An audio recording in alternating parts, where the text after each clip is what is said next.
don't we all, just being from poverty, just coming from nothing, but always being connected to someone that we could say was successful? How many of us, not saying, I don't want to use the word brag, but how many of us say like, we know this person, we know that?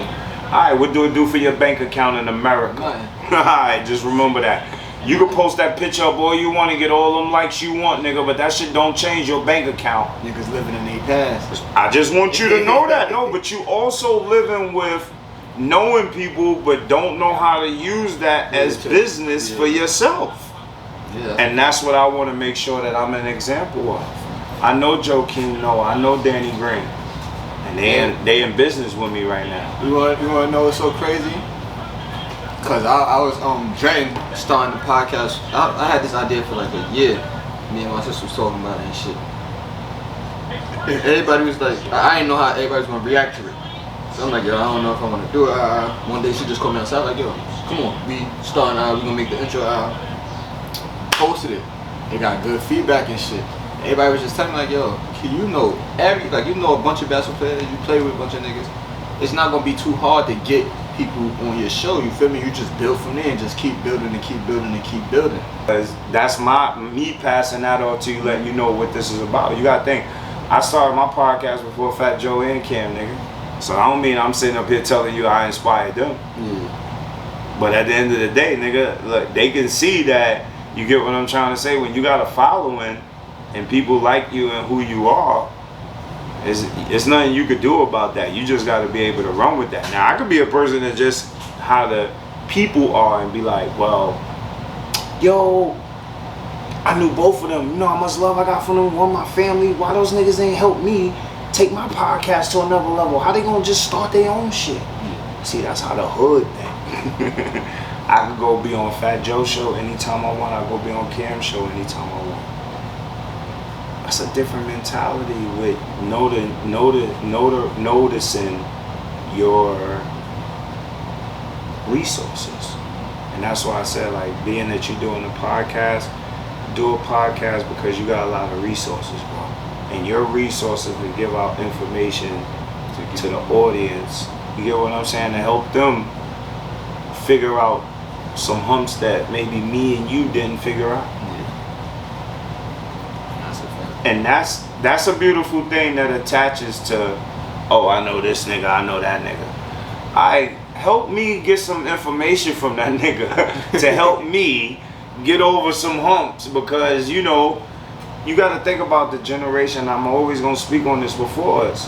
We grew up in a society with the generation before us had this motto, bro. The game is to be sold, not to be told. These niggas ain't want to tell us nothing. Why you think it's so hard for us to get on? These niggas ain't want to tell us nothing. These niggas ain't want to give us no information. And why? It come from a slavery mindset where the white man was doing that to them.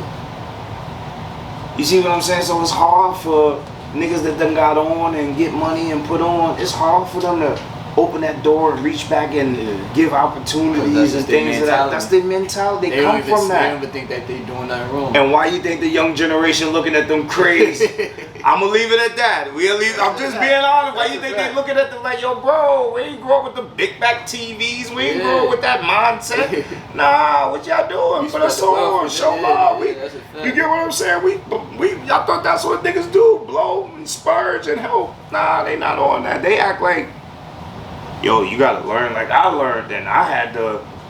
I just heard Jay-Z talking the other day on Kevin Hart's show, and he was like, yo, I got cousins. But he like, yo, I got cousins talking about, you know, let me get 4,800. You don't believe in my dream. And he like, yo, it don't work that way. And it's like, Jay, why you don't just see it from a, let me show love.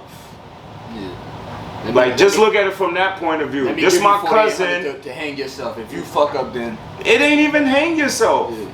Let me show love. Mm-hmm. Why they don't look at it like that? Yeah. Let me just show love. If my cousin looking at me at 4,800 as love, why can't I just show love because I'm a billionaire? But for some reason they act like they gotta teach you how to get it out the mouth. And who are they to be teaching? That's where the problem is with the older generation. They act like they gotta teach you something. Yeah. And look who was teaching them. Yes, master. I don't want to be taught from them, and that's why the younger generation ain't listening, and I respect them. I salute them, as they should. Make your own history, because that history right there, as you can see, you already see what's going on. They trying to erase it, but they know what they did, and that's what I'm trying to say. That mindset, look how I got our people doing us. You got so many guys, rappers, ball players that made it from New York City, but they still waiting for the government and other people to help change this. They got the same amount of money if they came together with programs and non-profits and things of that nature and connected dots. They could change more, but they still got that mindset. And they mad at the younger generation for doing it the way they doing it. I feel like because I played in Rucker and was around all of this public people and stuff like that, public companies need public figures. Like, if y'all want to know why Rihanna's so rich, is because her company went public. You get what I'm saying? A lot of us don't understand what stock and none of that stuff is about. So when you see Earn Your Leisure and all them, Rashad Bilal, those my niggas, like, they're teaching us stuff that people don't know about, that we should have been educated on, that they catching us up with because of technology. And if you just take the time out to listen to them and understand what people are doing, there's ways that you can start building your wealth. But we not educated on that. We look at other shit to think that this is the way to build our wealth. We think that this is the easiest way to get it. You get what I'm saying? And all I'm saying is, coming from poverty, just knowing how to hustle, if you got into the stock world, you would really understand how to hustle. You get what I'm trying to say? So me, my title with all of these companies is Director of Community Outreach. Why? Because my community, which is Harlem, I'm in New York City, is so many people that I could reach out to bring to these companies that'll help their company.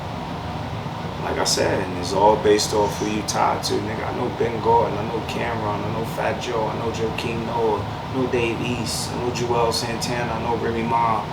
I know all of these. You gotta understand, I don't just know these people, I can call them, but I know them because of my history with them, whether it's from basketball. Like, that's why when we talking basketball, that's what basketball brings. But it's like, how do you help the next generation not just look at, all right, well, now that you're not chasing basketball for money anymore, how do people that chase basketball for money don't make it in basketball? How do they figure out life after that? Once again, I'm always tied back to, stop talking about who you know, nigga. Don't know somebody. Once again, look, the people that you know that got money, look at it like this. They got a table that they always got to feast at.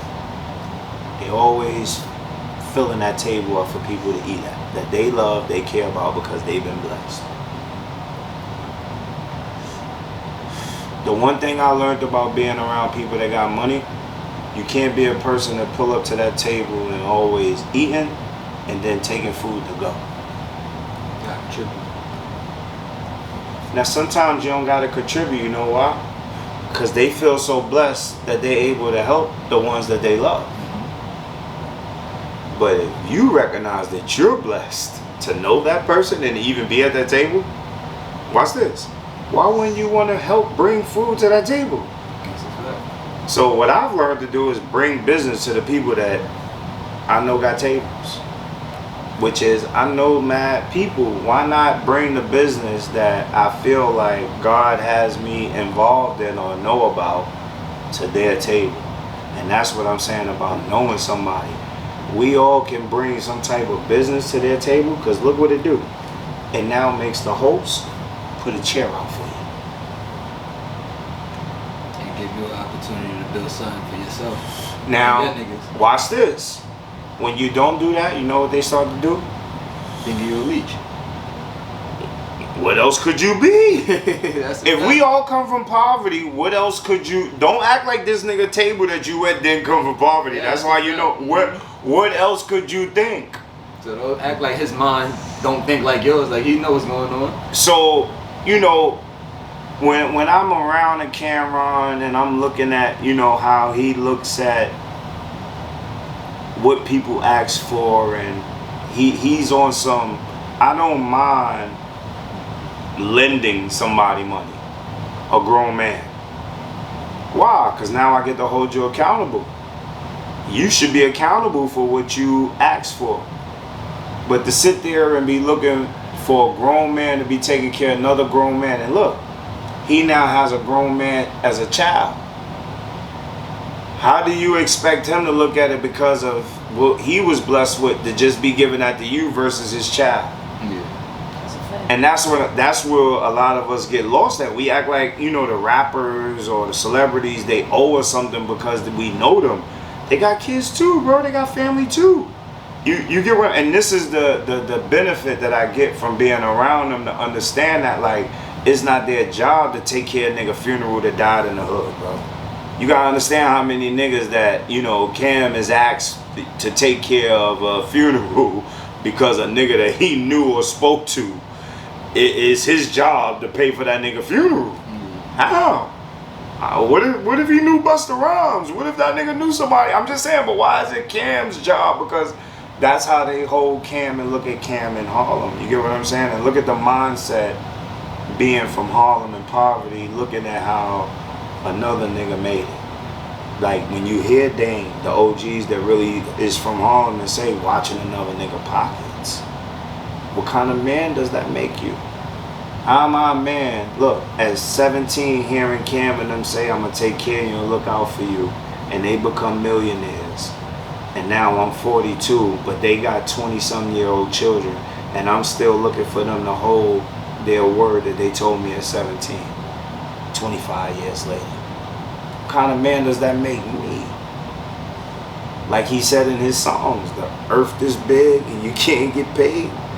Worthless, kid. Come on, bro. Like, listen to niggas. This is why I respect certain niggas, because it be like, some niggas don't be spitting no bullshit. You know what I'm saying? And I'm grateful that grow up around Big L, rest in peace, Cameron, Mace, Herb McGruff, what's my guy? Dame Dash on 42nd, Vado on 44th, J Mills on 44th, Dave East on the east side. Like, I'm just grateful for growing up around a lot of these guys that I specifically can name that I know. See the difference, you know what I'm saying? And the evolution of how people grow in Harlem and what it could shape you and make you to be. Hey, what's up, everybody? Welcome to Key to the Game. It's your boy Key back with episode 6. You know, like, comment, subscribe. Key to the Game, man.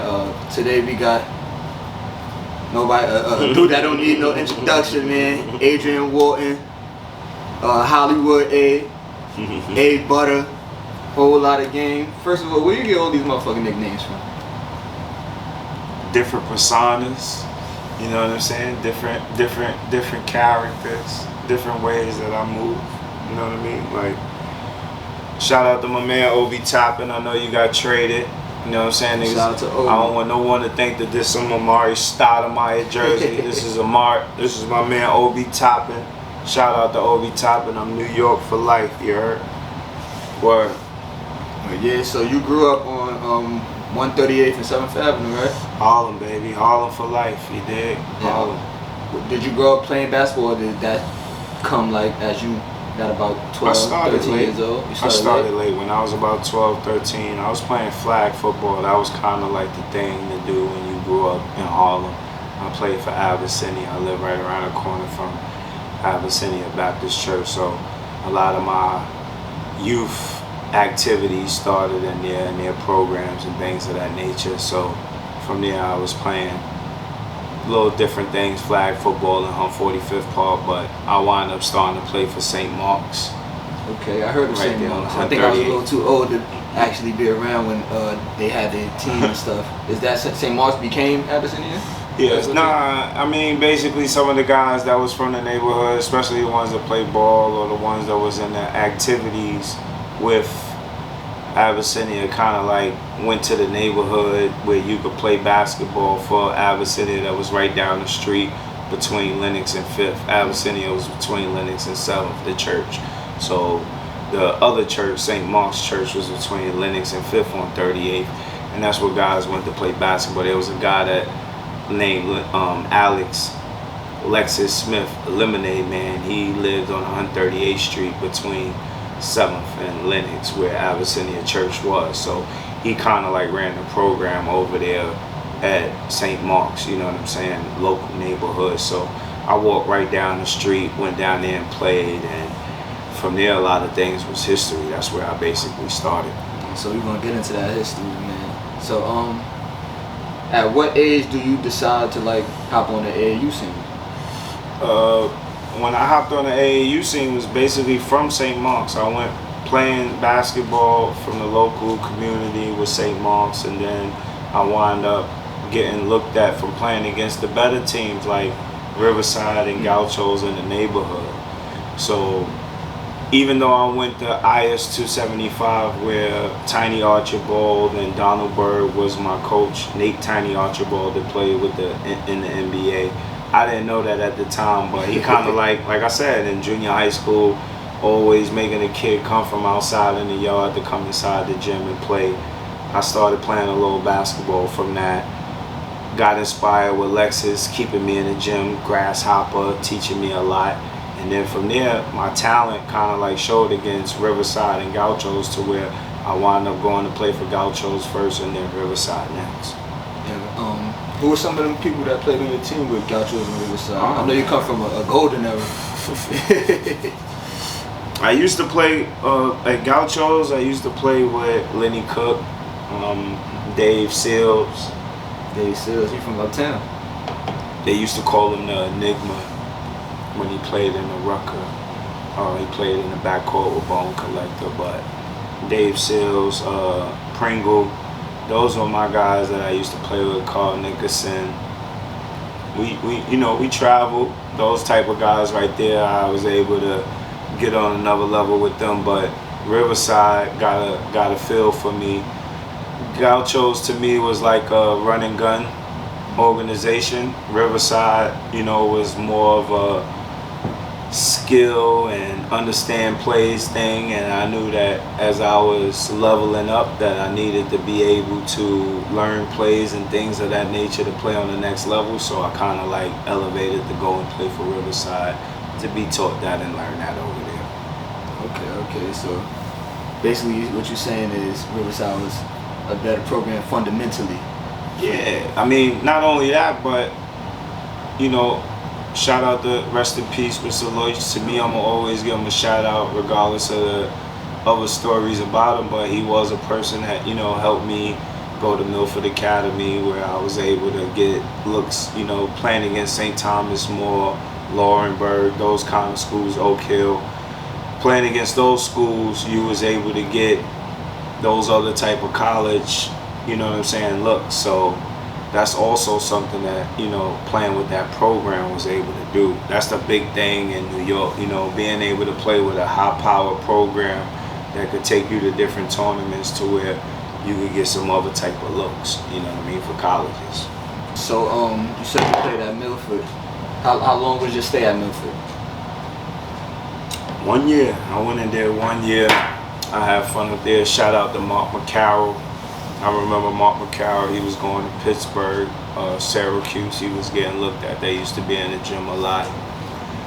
Big Frank is security now for French Montana. My man A-Butta, he used to go there. Kevin Johnson, he was nice. He went to UNC Charlotte. So Kason Mims, I played with a lot of, heavy hitters up there. I ain't play with no bum. So I played with some guys up there, but that was a good run for me. That was something that really I took the time to utilize, having a gym, having a key.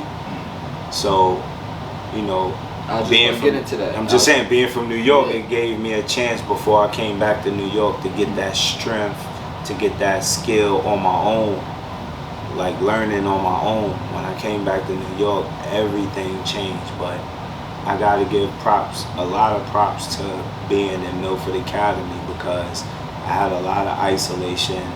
That coach gave me the keys to the gym, and I used to go to the gym on my own 2 in the morning, working out, shooting basketball. When I came back to New York, everything changed. I was 16 then, so when I came back to New York, I was 17.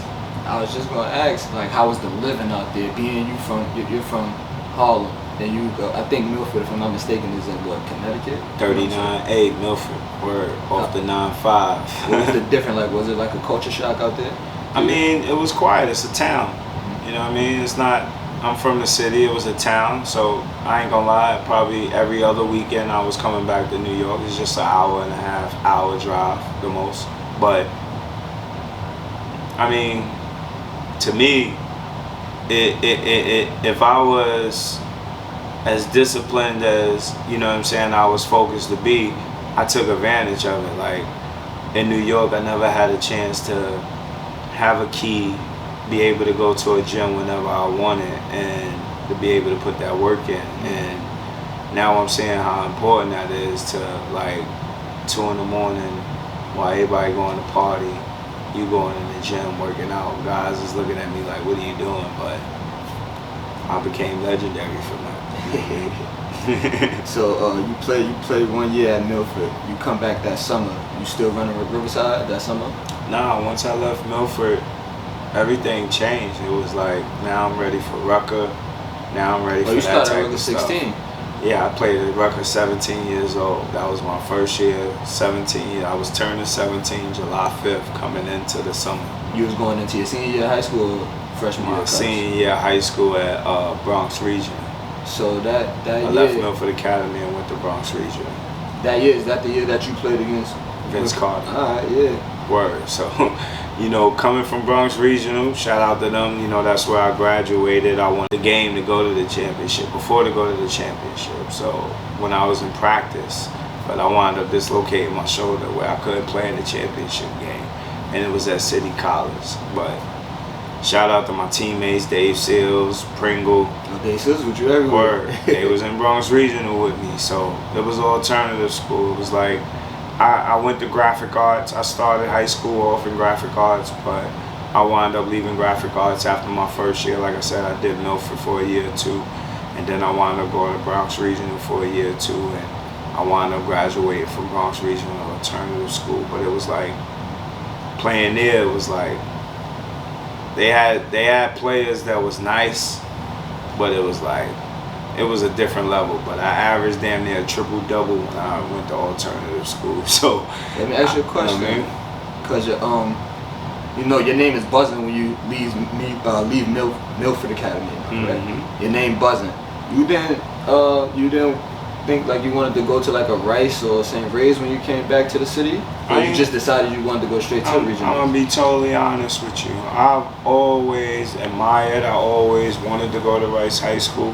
That was, if you're from Harlem, yeah. That was a school that you wanted to go to. But finance-wise, like I said, you know, that's why I'm always giving Mr. Lloyd's a shout out. If you're from poverty, he was a guy that was, you know, making sure that poverty kids, you know, got scholarships that he paid for and he looked out for. So besides the other scandals and other things that they always talked about and knew about, I'm always giving props for all the, you know, other good things that a person did, you know what I mean? And I was one of those recipients, you know what I mean? That was something that I got a chance to go to a prep school because of Mr. Lloyd, you know what I'm saying? But Rice High School, Catholic schools, those was the schools. Kenny Satterfield, Andre Barrett, those Omar Cook, Talik Brown.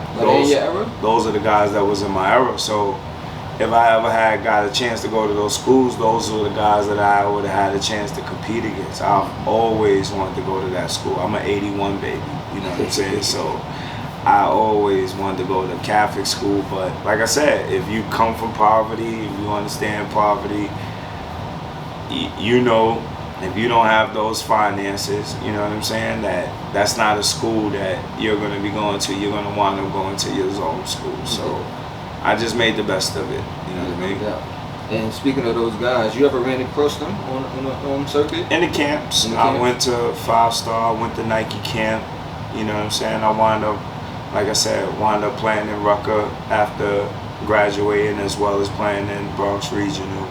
I got a chance to play in Rucker, and those guys was on Rough Riders. They were on different teams, you know what I mean? So I definitely got a chance to play against them in those tournaments where it mattered. IS8, You know what I'm saying? I got to meet them in spaces and places where, you know what I mean, people that were watching and knew if you were somebody, you know, playing against that competition, what you was capable of doing. So I've always held my own. They nicknamed me a whole lot of game when I came to Rutgers, so that meant a lot to me because I did have a whole lot of game. You know what I'm saying? I didn't just do one thing, but I did a lot. I played offense and defense, so that was a blessing to always play against them because, like I said, now that I'm older, I'm always show love to those guys, those names, because they set the bar. You know, today the bar has been lowered so much. You get what I'm saying? But when you gotta compete against McDonald All-Americans, you gotta compete against the people that consistently was ranked year after year in the rankings, game ball, and you know, they know what I'm talking about. Slam magazine, those things that matter to us in the city. When you got a chance to play against those names, you know what I'm saying? If you shined and you showed up, especially if you won, it mattered. You know what I mean? I'm gonna cut you off real quick. I gotta ask you. I'll ask everybody that come up here, man. I ask everybody. Who asked you cut? Yeah. Which one of they asked you cut? You from Harlem, you gonna keep it up. I gotta ask. I mean, if it's a specific game or anything. I played against Andre Barrett and Kenny Satterfield, and if I'm not mistaken, I think it was called City Ball and City College. And I think that's when Tony Rosa, when I was playing for the Mustangs, we won the championship. He knew that I was ready. I kind of like looked like a grown man against them, and they were ranked the best in the city. And that's when he brought me to Rutgers. And that was going to lead me down to Rutgers because it's another person that asked you cutting Rutgers too. Yeah, you already know, Rookie of the Year. That's the thing that I'm always so proud of. Like, it wasn't just that it was against Vince Carter, because like I said, Vince Carter, shout out to him, he slam dunk contest, UNC, like, there's a lot that Vince did, you get what I'm saying, especially playing for the different teams and the longevity that he had, but in the NBA. But to be able to play against somebody straight out of college doing what he did, to going right into the NBA, being the Rookie of the Year, now going into that summer, for me to have like the game that I had on him, you know what I'm saying? Versus it was like the next day when I woke up, life ain't never been the same. Like, I know how I was treated before that my whole life, and I know once I woke up how life was after that. And I'ma always shout out Vince Carter, because New York City, the world, they showed a different type of love for what they saw. Like, I don't think that when you watch streetball today, you're not gonna get 6-7 isolations, and that's what we got. So to me, that was a moment. You know what I mean? Like, he get the ball, I get the ball, he get the. Nobody else on the court. It's 5-0. This is a team game. So the fact that the crowd, the people, everybody wanted to see me versus him, that's a big thing to me in my city. That's a big thing to me in the culture of streetball. You know what I mean? And I definitely think that shit took your name from here to here. Because me growing up, I was much younger than you. So if you were 17, I was probably like 7. You said you're 41. So when I got to be about 12, 13, and I'm seeing you now, you're a regular at Rutgers. People were saying like, yo, that's A-Butta, that's the one who cut Vince Carter ass. That's like, that became like your moniker. Like, he had 37 on Vince, 40 on Vince or whatnot. And I was gonna ask you to, just take us through your streetball career, because I know you got like one of the legendary careers, 5 chips in EBC. Is that the most? Any player you think? No. I'm quite sure probably Terminator. If I'm not mistaken, he probably got but you like gotta go 7. That far though. Nah, even Fabulous. Nakia Miller, if I'm not mistaken, he probably got like 7. Robert Horry status. You get what I'm saying? But to me, like I said, I always just speak on me. I felt like I was the Kobe of Rutgers. I'll take 5. You get what I'm trying to say? Like, I won 1 with Tony Rosa. I won 3 with Fat Joe, and then I won 1 with Coach D. So that's 5 for me. But the most important was they named me 357. I played in the tournament 7 years, my first 7 years, from 7 to 24, from 17 to 24. For 7 years, I won. I went to the championship 5 times, and I won 3. You get what I'm saying? So it's like, at that age, I was like the youngest to ever make the biggest impact in Rucker. You get what I'm saying? Like, I know there's a lot of people that played in Rucker Park. There's a lot of people that, rest in peace to Greg Maris. There's a lot of people that, you know, did a lot and made names playing in that legendary park. But for me at a young age, you get what I'm saying? 17, you gotta understand, Kareem Reed, Stephon Marbury. I'm 42, bro. These guys is 44, 45, 46, Shamgar. All of these guys is older than me. Who were some of the people that was in that game besides you and Vince? I know y'all had Prime Objective, Lonnie Harrell from DC, you know what I'm saying? Julius Hodge, okay. You know what I'm saying? From North Carolina State, you know what I mean? He was playing on my team as well. Ziggy, you know what I mean? With the Rice, you know what I mean? So it's a Charles Jones, Lamont Jones, you get what I'm saying? The Jones brothers. There's a lot of guys, like I said.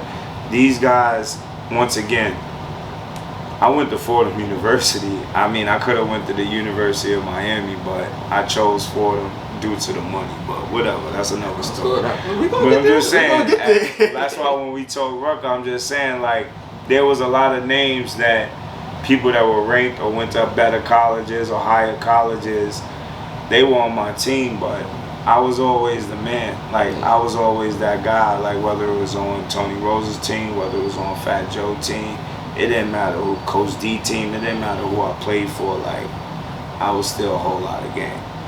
And speaking of street ball, you know, we was talking off the camera. I just wanted to ask you a little bit, like, how do you feel about this street ball era compared to y'all street ball era? It's, to me, it's a little watered down because, like I said, you know,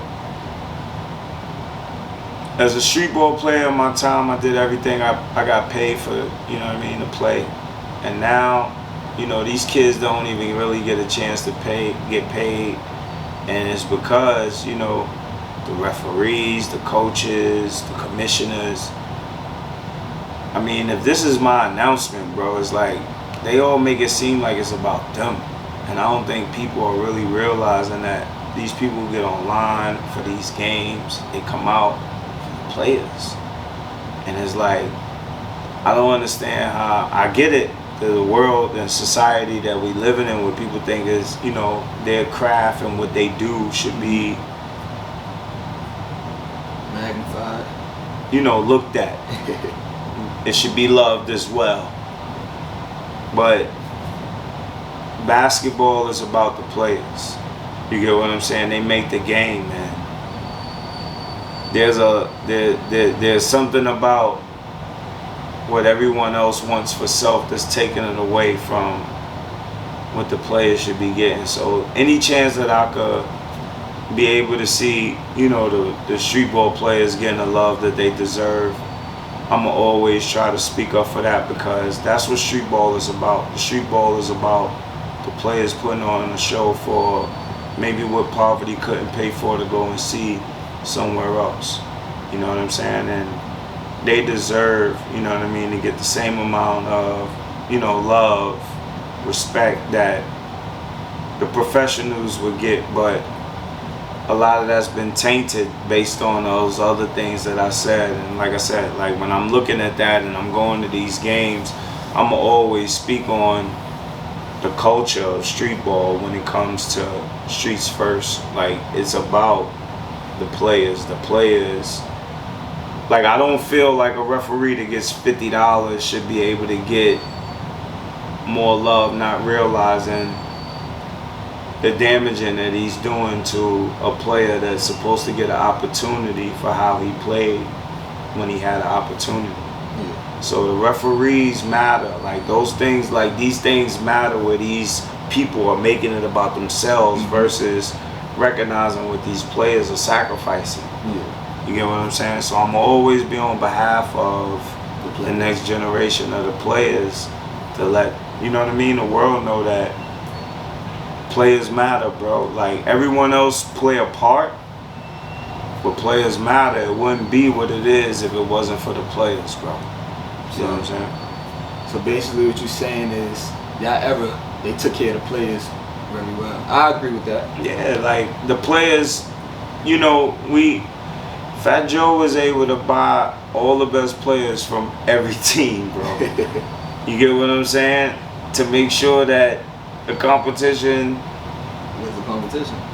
wasn't what it was supposed to be. But like I said, we live in a capitalist society, and if people are willing to sell themselves to make sure that, you know, they get a championship too, that's what they did.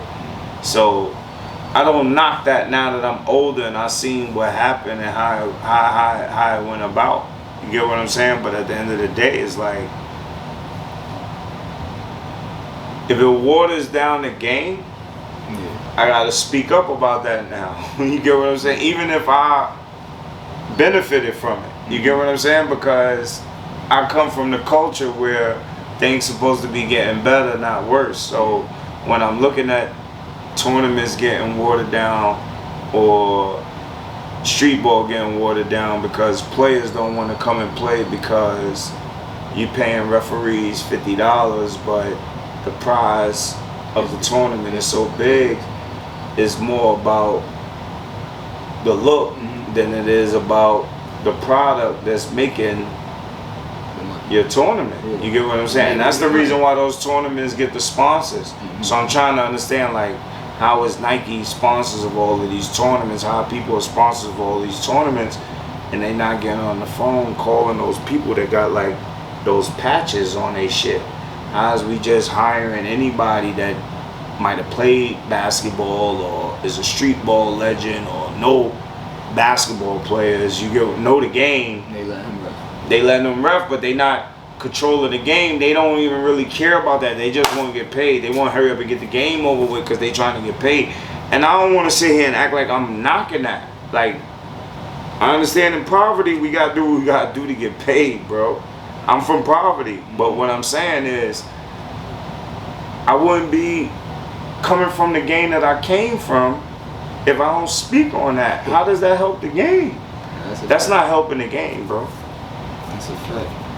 So we're gonna fast forward to you going to Fordham. I want to ask you, like, what made you go to Fordham? Because I know you probably had bigger offers. I grew up in the Blue Chips era. I watched Blue Chips. I was supposed like Penny and Shaq? University of Miami, I went on an unofficial visit. They had Luke as my, my host. So imagine what Luke had me doing. Yeah, I already know. You get what I'm saying? Luke, Uncle Luke. Don't get it twisted. And that shit Pop that coochie era, bro. You get what I'm trying to tell you? Like, I'm not exaggerating this. Like, this my story, this my life. So you got any stories about them? I mean, I don't want to give too much of Uncle Luke because at the end of the day, the one thing I know that he did, I know that I stayed in Coral Gables. I had a jacuzzi on my balcony, but it was covered with vines. Vines. But he had them girls with me, and I did a lot of things on them vines, outside on them vines. You get what I'm saying? But it was motivation. I really wanted to go to that school, but it kept you from there. I'm being honest. All that. Coming from poverty, coming from Harlem, you asking pussy, if I'm being real, versus money. And at that time, and I'm being honest, at that time, you could always get pussy. Money, the pussy come with the money. So I felt like that wasn't really too much of a hard choice. Plus, I had my first daughter at that time. I don't know why, but I wanted to stay in my child's life, close to her, for those golden years, 0 to 2, 0 to 3. Like, I wanted my child to know who I was, versus... I want to be there for her first. But, once again, because this is the space that I'm on, and I got to make sure that I throw that out there. My father died when I was 15. And it's very valuable to have your father in your life. You know what I mean? Fathers help you make a lot of better choices when they being a father versus a friend. And I know my dad would have told me to go away and go to school. Your child gonna be okay. You know what I mean? So when I say that, I'm always bigging up dads, because dads can help you make a choice that you think is best for you, which I thought the money was best, but me going to Miami might have been the best choice. A year or two later, Miami wound up going to Sweet 16. You get what I'm saying? Hindsight is 2020, man. So, you know, fathers play a big part. That's why I salute Marcus Noel for playing a big part in Marquise Noel life. Shout out to them. Shout out to them, man. I salute my man Paulie for playing a big part in Rel's life. You know what I'm saying? These are guys from Harlem that I know. Mm-hmm. You know what I'm saying? So my man Scooter for playing a big part in Magic Mel's life. You know what I'm saying? From the Bronx. Like, dads play a big part in, you know, these kids' life. And when I say that, like I said, if we looking at the examples, no disrespect to them, but to society, look at Ja and his dad. Like, his dad looks like his friend more than his dad. You get what I'm saying? So dads playing parts in a kid's life, like, hey, you know, maybe you know, you just made it to the league. Instead of going out and party, like, let's go to the gym, let's go chill. Those things matter. So I'm bringing that up to say that, you know, at 15, you know, I lost my father, and I know my dad would have helped me make a lot of better decisions based off who he was. So, you know, that kind of like made a big difference in my choice of choosing school. And money, man, like I said, money, if you understand anything, money's not the root of all evil. The love of money is the root of all evil. Like, you gotta have money to live. You gotta have money to pay bills, to take care of stuff. That so shit make you do some crazy it's shit not, to get it. Yeah, and that's why I said the love of it. You see what I'm saying? The love of what you would do. You gotta watch what you love. You gotta watch how you love. You know what I mean? It's all about love, but look at what we sell ourselves and how we love. So be real conscious of how you love and what you're being taught to love. You know what I mean? Because that helped me learn a lot in what I was doing. Like, I missed a lot of opportunities because I felt like if I wasn't getting paid, then I'm not going. Yeah. So don't act like there's not downfalls from street ball, from college basketball. There's a lot of downfalls when you come from poverty and you looking at, here's a come up or here's something, but it's hard to try to see what the long run is. You know what I mean? And at the end of the day, like, how you gonna tell a motherfucker that's coming from poverty you put 40,000 right there in front of him? You feel me? That shit. It's hard to tell a nigga like, nah, 10 years later you'll be, you feel me, this. It's hard. Sometimes motherfucker don't. So like, that's why I said, if you being honest, you know what I mean? Like, if I'm being honest, I took the bag, but it wasn't the best choice, because look, I was ready to quit a year later. I entered the draft right after 1 year playing it for. And I was going to get into that. You played in the backcourt with Smush. Smush Parker. How was yes, that? sir. I mean, that'd have been like I said, backcourt in Rucker. when I was being recruited, once again, I didn't know who Smush Parker was, and he was already redshirting for that year. Oh, he was there a year before you. He was already redshirting that year coming from JUCO. So he was already at Fordham for a year before I came here, not playing, but he was there. They didn't explain that to me. They didn't make me feel like, being that we giving you this kind of money, when you come in, you're gonna have to fight for this spot. Like, if I'm going to the university, no, it's not even outthought. Bob Hill came to my house in Harlem to speak to my mom. Think about it, I got a story in him, man. Like, he will never deny this. That man dropped his wallet getting out his car in Harlem on the curb. Went in the house and talked to me and left. Another car parked on 7th Avenue and that wallet's still there and I got it. Harlem. With the gold card, black card, all in it. Yeah, this nigga here, gotta pay me a little more respect, man. Bob Hill, you lucky, man. I got you your wallet back. But I'm just saying, man, I was in Harlem. You dropped your wallet on the curb coming to see water. But at the end of the day, it's things like that. Like, I remember stuff like that to know that I had to go to Fordham and fight for a starting position. Imagine, no disrespect to Smush, but I got tapes, I got footage. That's another nigga you was I had to dog a nigga in order to get. Was that another nigga you was putting your foot in his ass? I'm being honest. I had to dog a nigga in order to get my respects. I remember in practice, Smush was mad that a teammate didn't catch his pass. Bob Hill told me he gotta go to the side.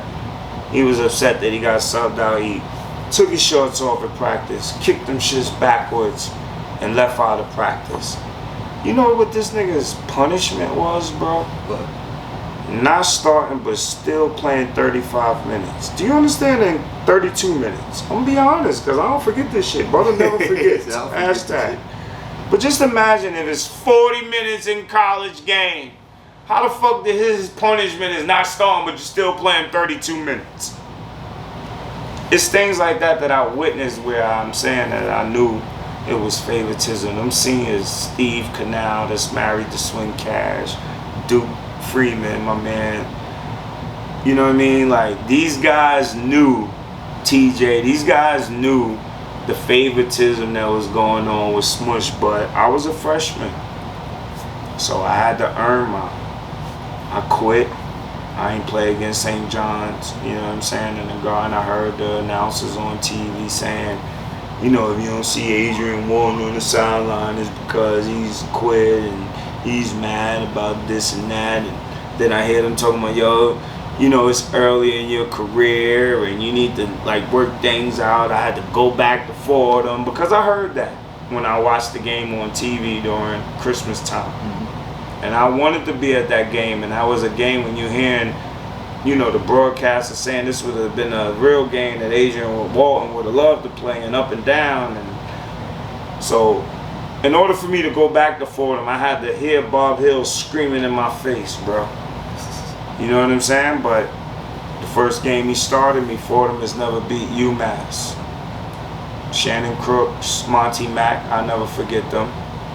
They were the starting guards on the other team for UMass.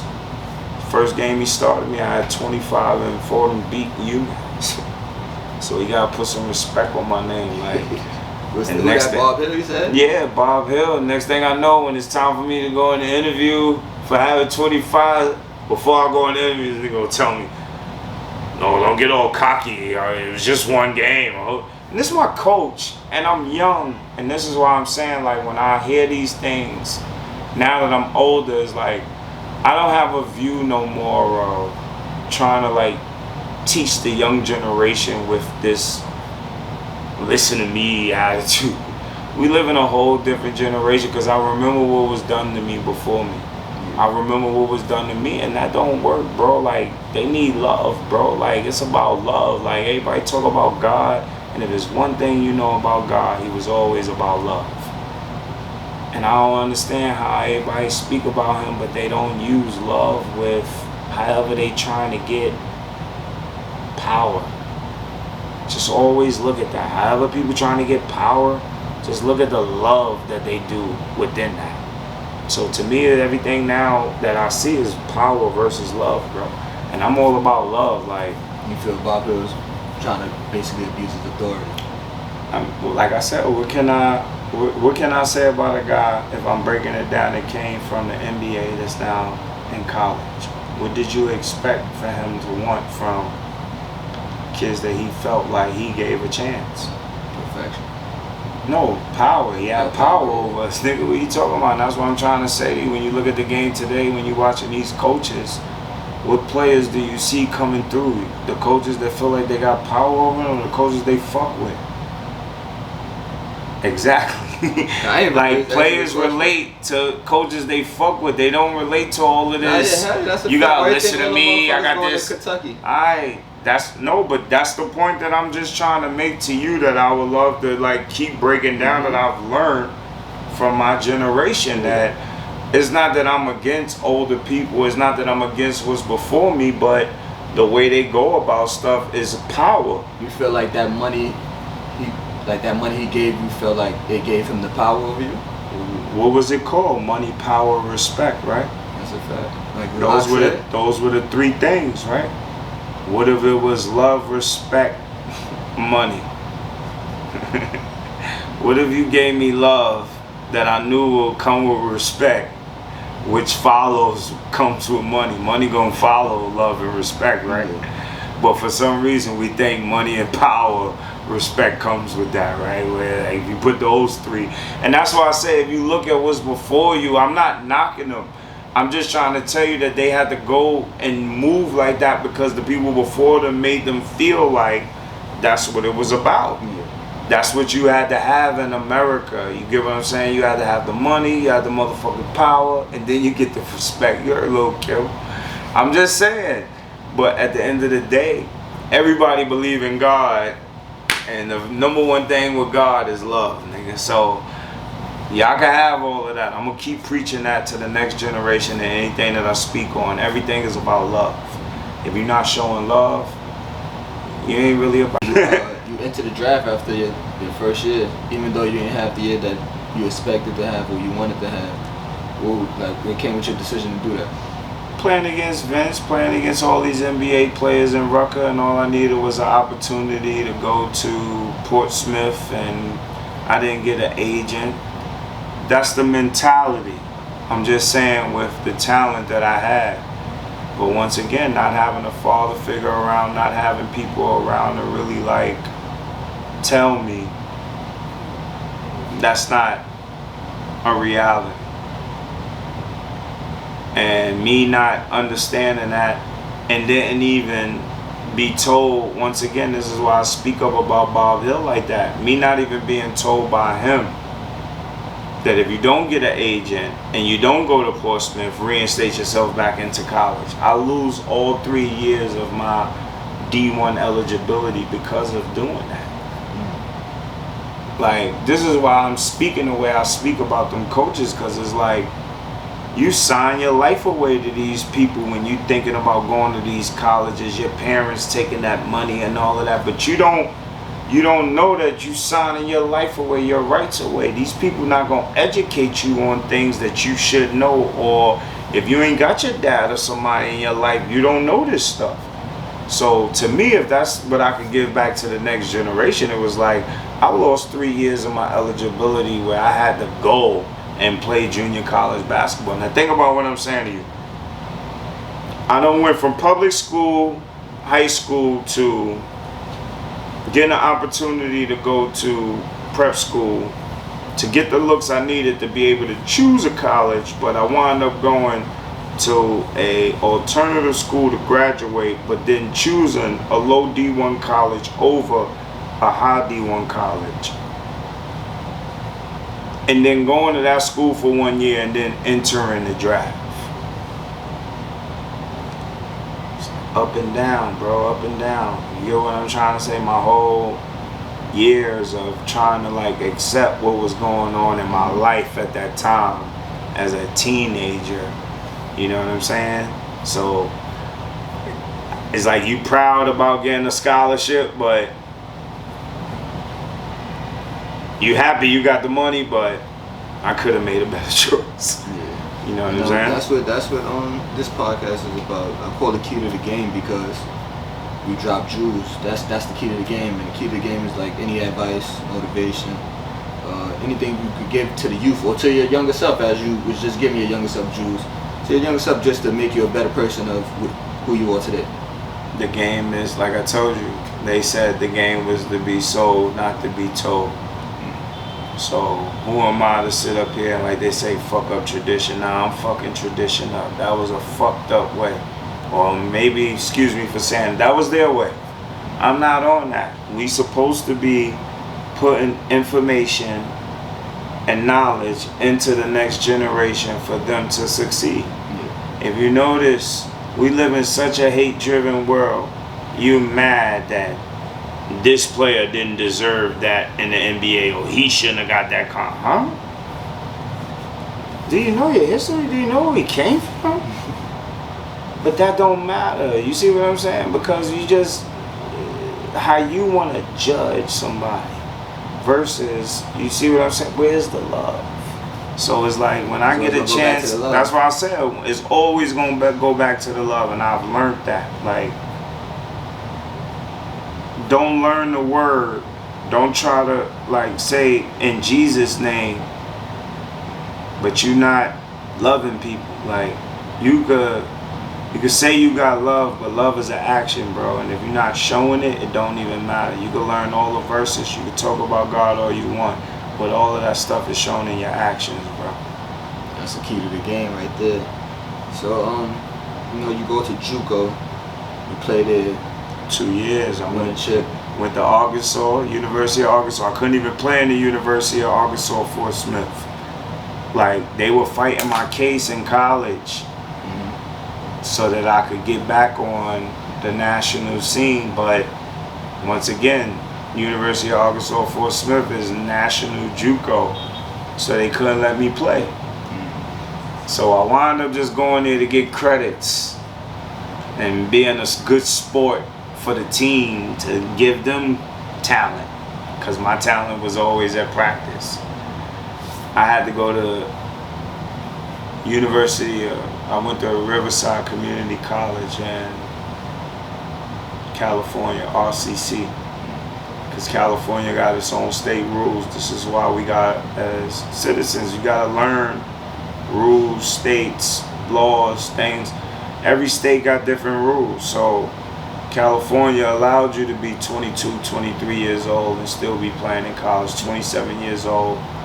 You know what I'm saying? So I was playing against, I forgot this guy, he had the last name Keys. There was a lot of guys back then, they went to LA City, LACC, you get what I'm saying? But you basically, out there, if you was able, once again, it still was an opportunity to be playing college basketball, still getting an opportunity to be looked at. That was my whole mindset. So now, being from Harlem, I gotta go all the way to California. Other side of the world, whole different world. But those colleges gave me experiences, once again, that just gave me a different growth in my life, because in California, my assistant coach was a pastor. And as you can see, I'm 42, I'm really close to God, because he, you know how hard it was growing up, with a single mother, being a baby of 3. Older brother died, my father died, my mom's was diagnosed with breast cancer, but then she's a surviving breast cancer patient, but now she got high blood pressure and diabetes, but I'm the only one that lives with her, but I'm on the other side of the earth. You know what I'm saying? So it was a lot that I was growing up with that gave me a different type of anger inside of me that I didn't know how to deal with. You get what I'm trying to say? Because I wasn't, that's why I'm so grateful and appreciative for like the Tony Rosas and the people that was genuine about not just coaching me, you know what I'm saying? But not just coaching me, just being more than a coach, but as a father figure as well, like letting you know that, it's about basketball, but it's bigger than basketball too. You know what I mean? So those guys, without really knowing your circumstances at home, to be able to give you that type of energy and that type of relationship that, like I said, it helped structure me as a man, you know what I mean? To grow up knowing that I always had good men on my side, knowing that even though my dad wasn't here, I count on you too. You know what I mean? So you after JUCO, you play street ball for a little while, but ultimately you venture off into other things. I wanted to ask you what you got going on right now. The things I got going on, man, I wound up, like I said, when I was in streetball, there was a, being honest with you, there was a Jew that came up to me, and he knew that I was connected to Fat Joe, and he got with me and Tony Rosa, and long story short, hip hop soda shops. He wanted to build restaurants that was like cyber cafes, but he wanted to do it through athletes and NBA players. And he owned a company, a public trading company. And from that point on, he asked me, did I want 1 million shares in stock or $50,000? I took the 1 million shares. I never had 1 million or nothing. So I just wanted to have 1 million or something just to say I had it. Long story short, I've had that relationship since 2005, 2006, if I'm not mistaken. It's 2023 now. And from that point on, all business deals, this person just came to me knowing that I had access to athletes and entertainers. So being that I learned that public companies needed public figures, I kind of like tried to put that stuff together and connect the dots to where, you know, today I'm involved with $1 million project with Joakim Noah, who is part of a altitude water company that I'm a part of, work for, that has machines that take humidity from the air and turn it into water. So taking that to Africa where they struggle with good, clean water, knowing that this is something that you could plug up and already generate gallons of water for you for free, it changes lives. So we're a part of things that, like I said, you know, that's changing lives, and it's just things like that that I like to be a part of. He's on the board of directors with this company just as well as Danny Green. You know what I mean? And these are guys that play with me at Rucker. You know what I'm saying? So basically what I do is like I get with the people that I know that's involved with public spaces, shell companies that have creative ideas, and I don't bring them to my friends unless I know that they're in that space. I feel like they have a idea or understanding for it. So if it's something that, you know, like I said, I'm involved with, at this moment, I'm involved with Mocha Bank. And Mocha Bank is basically a bank that wants to help the next generation build wealth. So they came to me as a person in Harlem and trying to figure out how do you get the next young generation to building wealth. My man Joakim is doing a basketball tournament called One City in Chicago. When he gets ready to bring it to New York, I'm looked at as the person that can get these young kids to be part of a tournament that's willing to pay them to be in the tournament. You grew up playing ball in New York City. When we was ever getting paid to play in Holcomb Rucker? Hell no. Think about it. It was a privilege for us, but just imagine getting paid $50 to play in Holcomb Rucker. Yeah, we was doing that shit for free for the love. Get paid for it. You see what I'm saying? Yeah. So imagine if a nigga doing that, but they do it in Chicago through non-profits to keep kids out of the street. Yeah. That's what it's all about. I'm here, I'm tired. I gotta utilize my resources, you get what I'm saying, to keep the kids out of the street. How do you do that? If I could bring an incentive from a friend that is utilizing his foundation to pay kids to do that, and then I could bring a bank in to get kids. I'm not gonna die. Nah, chill. We'll keep that right there. We'll just leave it. I don't want to give them too much of what I'm doing. You know what I'm saying? But those are the type of things that, you know what I'm saying? Like one hand wash the other, they both wash the face. That to me is not me just talking to the next generation or telling them like love. Like I'm showing them love. Like I'm putting them in position where they could be successful. They could be successful, and not just like once again through basketball and rap, but because you have a love for basketball, because you have a love for hip hop. Look what that culture can bring you. Business is around all of that, and that's what I'm trying to say. We all surrounded around business, and I just want to help kids be able to involve themselves in business, because the more and more we involve ourselves in business, the more and more where we come from, we want to love and help others. Yeah. We see what we grow up in. We want to help change that, even if it was for somebody else, the next generation. You get what I'm saying? So it bothers me when I'm looking at how people be like, well, you know, you got to work for that. It's like, opportunities are given, man. You ain't got to work for that, man. The slaves made you think that way, bro. Opportunities is given, and you can, like, look at what we do with opportunities. Look at what you're doing with your opportunity, bro. Like, I'm just saying, now that you see the way that the world is, you took this on your own and took your own opportunity. But look at what we can do when we're given an opportunity. I'll leave it at that. Appreciate that. We're going to end this off with a little trivia. So I'm going to start off. Talk to me. I'm going to start off. Talk to me. Anything. Talk to me. Riverside Gauchos. Riverside Gauchos.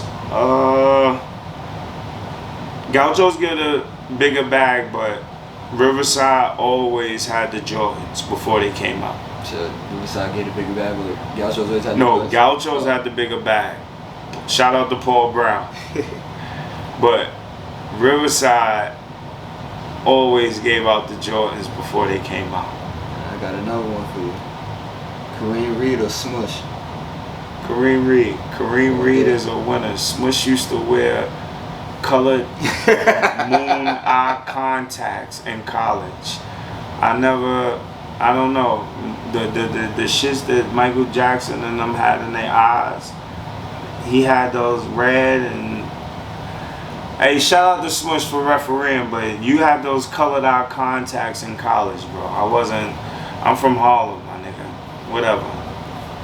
That wasn't a hard one for me. Kareem Reed is a winner.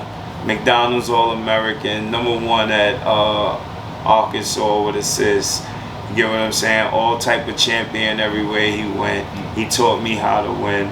You get what I'm saying? So I'm going to always give props to Kareem Reed. You know what I mean? Much love to Smush, though. Vacant Lot or Terror Squad? Oh, man. I won 3 with Terror Squad, but nothing will ever amount to my first championship with Tony Rosa. I earned that the night before. Shout out to my nigga G-Mo. Shout out to Polo Grounds. They saw me in that park 2-3 in the morning shooting. They saw me in that park shooting in that gym, in that park, like getting ready for that championship game the next day. And that's how I knew that I really wanted something. My first year playing in Rucker, I lost 17 years old. I lost in the first round of the playoffs. My second year, I lost in the championship. My third year, I was in that park shooting before that championship game, bro, and I won my third year. It meant everything to me to carry that 7-foot trophy through Harlem. You're going to end it like that, man. But I appreciate you coming up Appreciate there, you. man. It was a pleasure, you already man. know. Thank you. Love all day. New York all day. Harlem all day. You already.